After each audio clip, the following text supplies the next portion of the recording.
Got a minute? I'll explain backpropagation in neural networks. The way we learn is by keeping track of our mistakes. We keep track of the last activation of the neuron so that we can check it against what it should have been.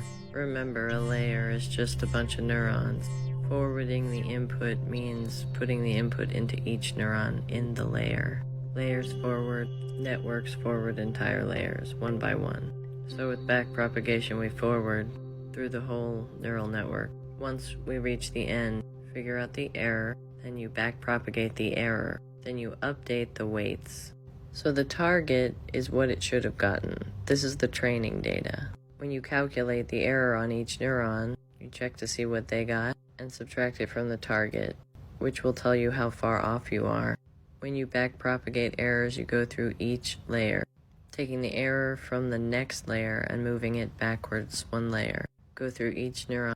The neuron accepts errors from all neurons in the layer before it. That's what all these graphs mean, is you can see each neuron communicating with the next neurons in the next layer, each one connecting with every single other one.